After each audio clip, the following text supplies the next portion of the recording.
Donc moi c'est Aurélie, je suis artisane et couturière en création textile zéro déchet, donc je réalise en fait tout ce qui aide les gens à commencer une démarche zéro déchet. Et je réalise aussi des ateliers à domicile, comment faire son dentifrice, son déodorant soi-même. Je faisais déjà de la couture et en fait j'ai eu envie de faire des petites lingettes pour ma fille parce que j'en avais assez de ces petits cotons jetables qui ont une durée de vie de 3 secondes.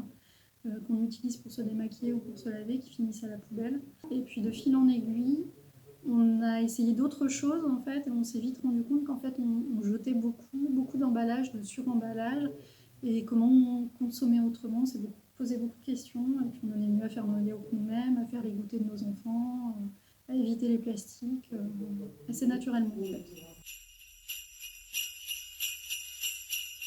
Donc le zéro déchet, c'est tout simplement la prise de conscience que l'hyperconsommation dans laquelle on est depuis les dernières décennies ne peut pas être un modèle viable pour la planète et donc pour l'être humain.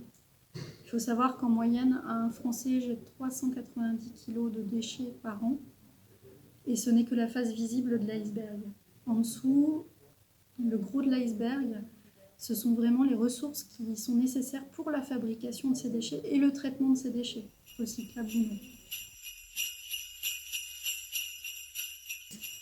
Ça peut être propice, justement parce qu'on se rend compte de la quantité de papier cadeau qu'on jette et de tout ce qu'on peut consommer. Enfin, un petit Playmobil en plastique qui va être emballé dans un petit sachet en plastique, dans une boîte en carton, dans un papier cadeau en papier, ça commence à faire beaucoup. En revanche, si on l'achète d'occasion, il est tel quel. Nous, on va l'emballer dans un petit sac en tissu très joli qui permettra en plus après de ranger le Playmobil dans la chambre. Et on aura eu beaucoup moins de déchets à l'arrivée. À Noël, on peut aussi envisager d'éviter les nappes en papier, de partir sur de la nappe en tissu. Au lieu d'utiliser donc le fameux papier cadeau, on va utiliser plutôt un sac en tissu ou un furoshiki. C'est un grand carré de tissu. On peut aussi faire des cadeaux maison, faire des choses soi-même.